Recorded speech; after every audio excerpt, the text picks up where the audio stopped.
Well, hello, I'm Brenda Ostenfeld, and I'm president of the National Property Practice for RT Specialty.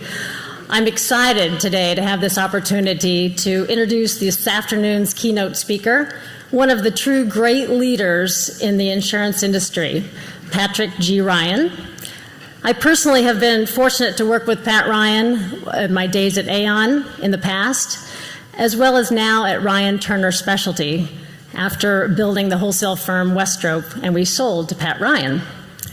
Pat Ryan is a widely respected entrepreneur and global insurance leader who formerly formed Ryan Specialty Group. He formed that company in 2010, and RSG is an international holding company which includes RT Specialty as the wholesale operation. Also, 19 highly specialized underwriting companies and specialty service designed for brokers, agents, and insurers. Our company has access to various offices throughout the North America as well as the United Kingdom. Prior to launching RSG, Mr. Ryan founded Aon and was the chairman and CEO for 41 years. At Mr. Ryan's retirement, Aon had more than 500 offices in 120 countries with revenues then in excess of $7 billion. Mr. Ryan has received a number of accolades throughout his career. In 1987, Pat received the esteemed Horatio Alger Award, which honors those who are dedicated to the principles of integrity, hard work, perseverance, and compassion for others. In 2008, Pat was inducted into the American Academy of Arts and Science, one of the nation's oldest and most prestigious honorary societies and independent research centers, which was founded in 1780. Also in 2008, he was elected to the International Insurance Society and Hall of Fame and received the Ernst & Young Entrepreneur of the Year Lifetime Achievement Award. He was named by Brigham Young University International Executive of the Year for Corporate Integrity. Other career tributes include Insurance Leader of the Year for St. John's, as well as the Insurance Federation of New York's Free Enterprise Award. Those are just a few of the things he's been awards. Mr. Ryan has been a member of the Northwestern University Board of Trustees for 37 years, of which 14 years he served as the chairman. In 2009, Northwestern awarded Pat a Doctrine of Humane Letters degree. Also that year, Pat was inducted that year into the Northwestern Athletic Hall of Fame. 4 years later, in 2013, Mr. Ryan received the Northwestern Alumni Association Medal of Honor. This award is the highest award granted by the Northwestern Alumni Association to an alumnus who combines superior professional distinction and/or exemplary service to society with an outstanding record of service to Northwestern. Mr. Ryan has received numerous insurance and community awards and also served as chairman of the Chicago 2016 Olympic Bid Committee. Anyone that knows Pat knows he loves Chicago and Chicago sports. He's a proud Cubs fan and also part owner of the Bears. These are just a few of the highlights of the amazing career with so many more to come. I'm honored to introduce my leader, my partner, and my friend, Pat Ryan. Thank you.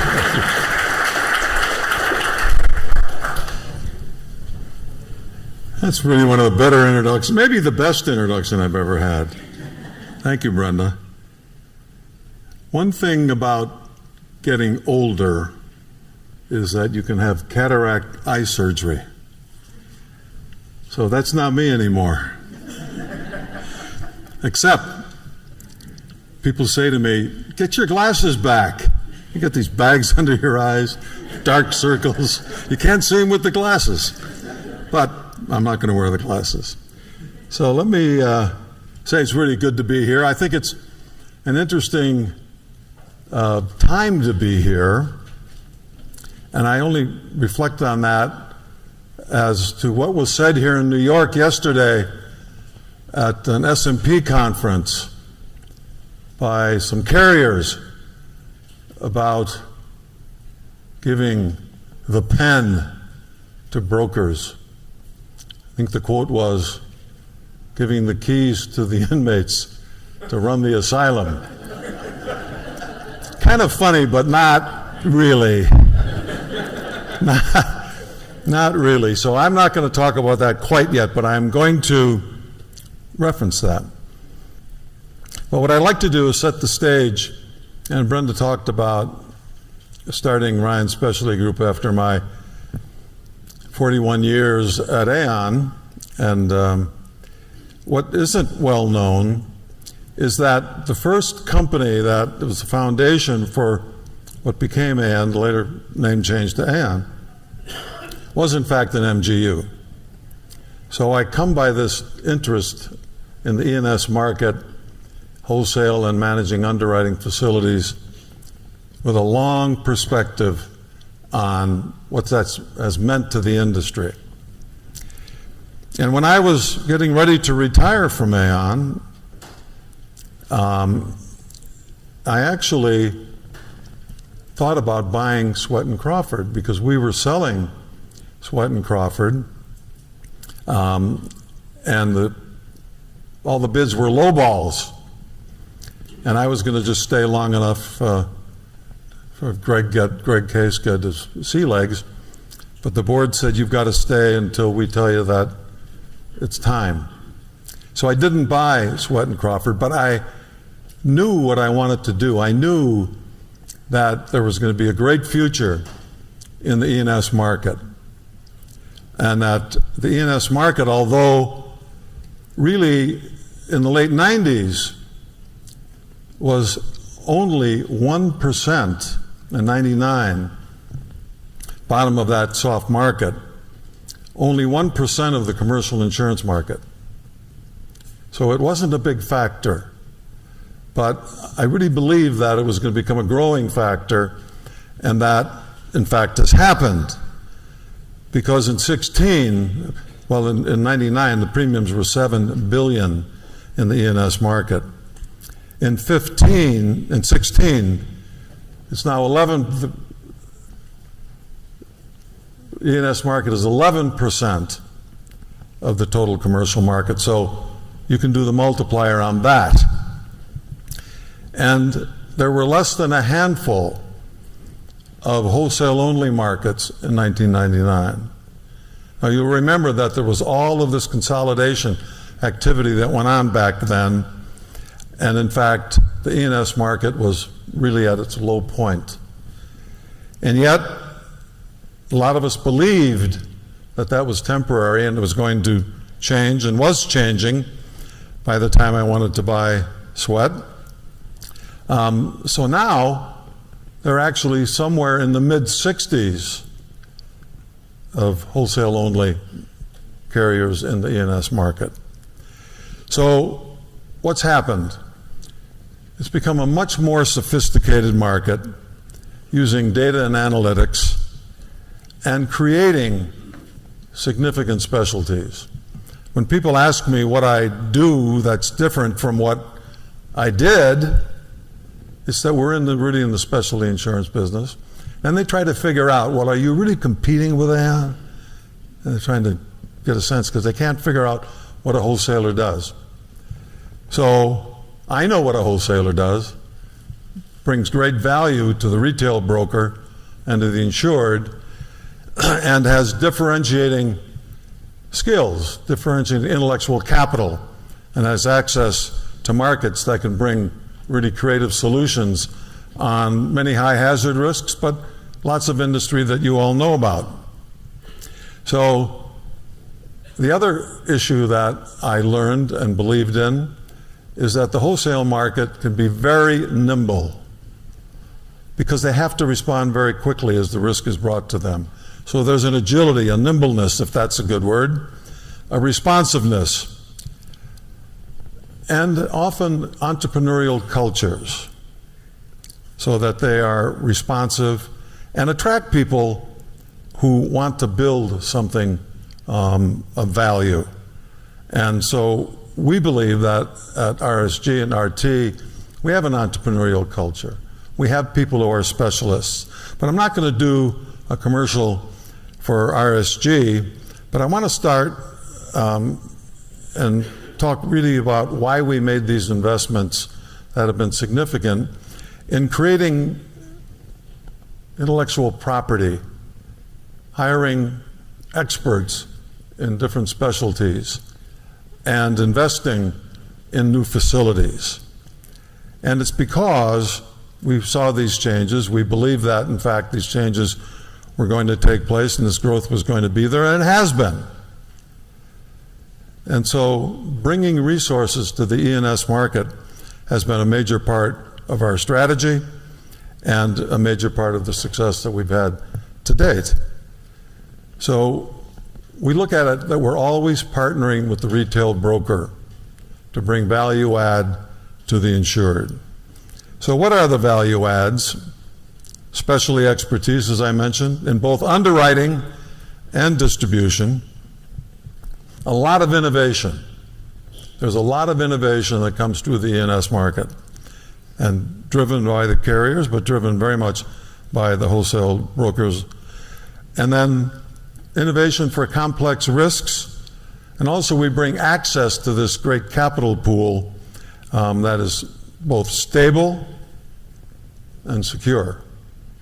And if you look at the financials of the industry, you'll see that a lot of E&S companies lead in many ways in terms of returns, combined ratios. And we say that we do all of this at no additional cost. Now people say that doesn't make any sense. That can't be. You must be charging additional, adding additional costs. We see it in the distribution numbers. But in fact, the very highly respected Conning & Company, commissioned by NAPSLO, did a study and proved that it is not additional cost. Now, why is that? Because this process of the wholesale broker and the managing underwriting facilities actually take operating costs out of the equation. They take them out of the carrier costs. So that is where we're getting these higher combined ratios, lower combined ratios, higher profitability. So the critics kind of miss the point. The critics say there's additional commission, so obviously it costs more. There's the wholesale commission. But when you look at the actual total cost factor, it's not just the distribution we should be looking at, but we should be looking at all the costs that get offloaded to the brokers. So in addition to that, these are all variable costs. So one of the great benefits of the E&S market is that if they don't get the business, they don't pay. The variable cost is a terrific way to run a business. And not a lot of sunk costs compared to the admitted market. So we look at that as a differentiator, and that with these variable costs and the reduction of expenses, the opportunity for the wholesaler and the retailer to partner to benefit the client, to benefit the insured, is enhanced. Another very, very important change over these last number of years is the importance of managing underwriting facilities. And here's where I think the MGUs have really brought a great value to the marketplace. In many cases, they're able to put down much larger lines. That has helped the insured, which is at the end of the day what we should all be about. And then through the underwriting facility, supported by a consortium of other capital providers that can bring and build greater limits and bring the value add to the client that they deserve. And then a new phenomenon, and you're seeing this within several of these underwriting facilities, a vehicle for the capital providers, the alternative capital providers, I should say, to bring their capital to bear.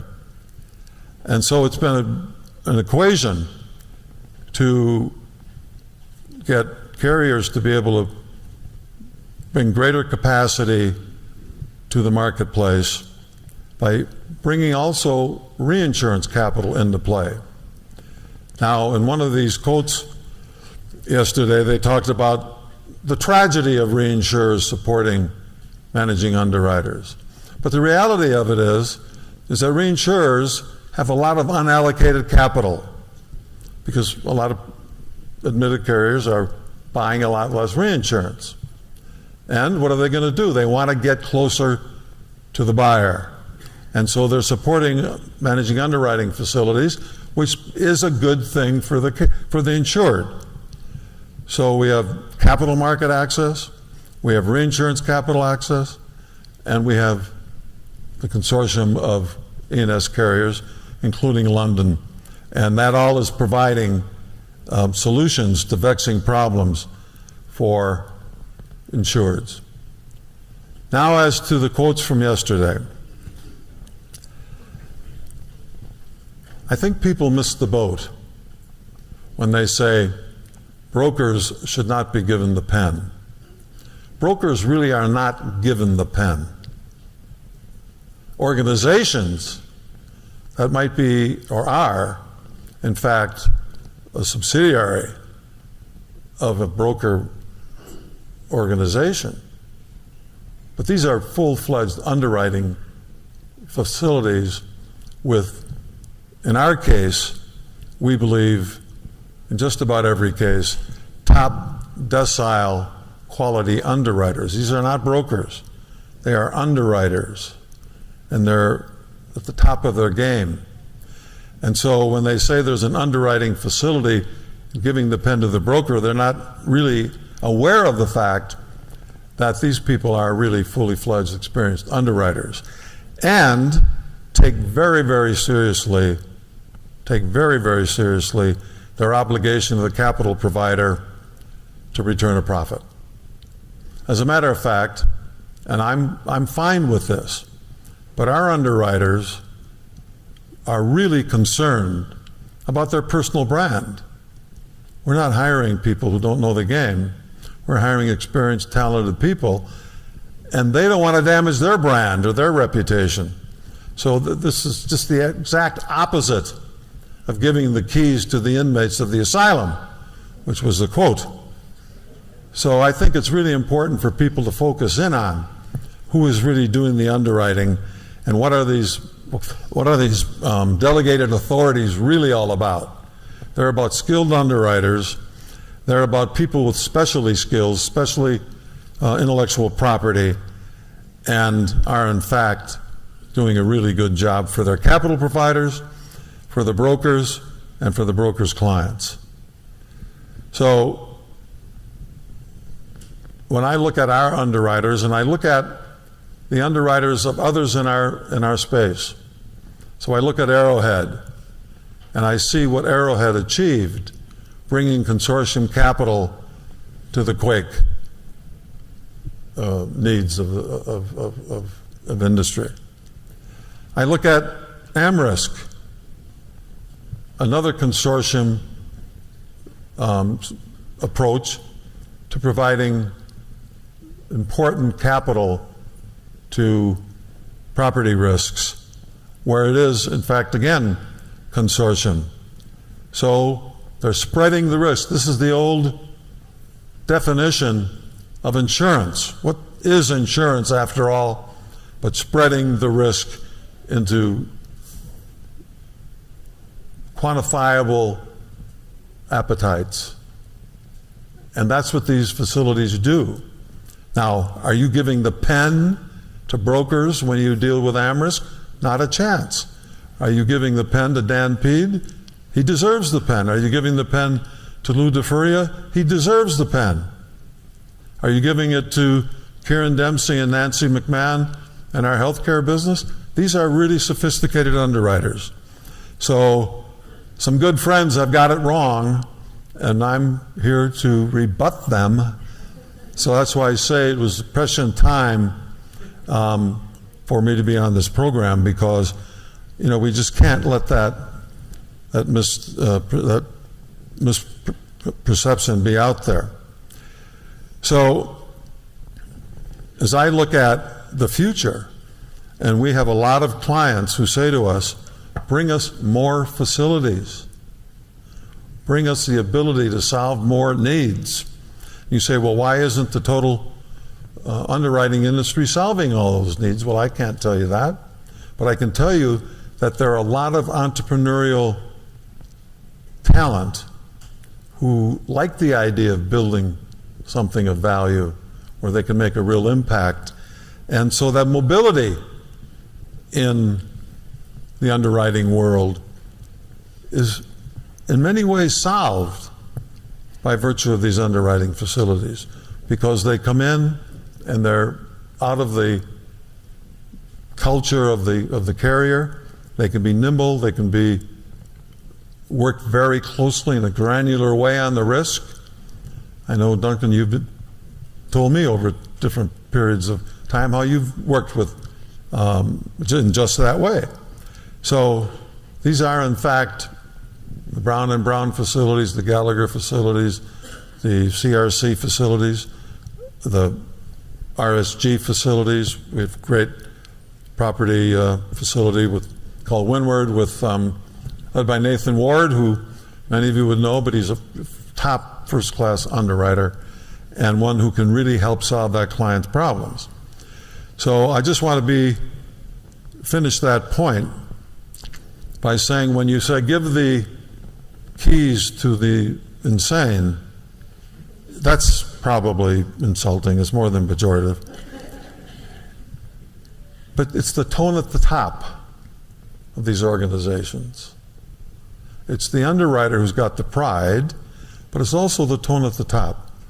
Does Powell Brown say, we want you to have an underwriting profit?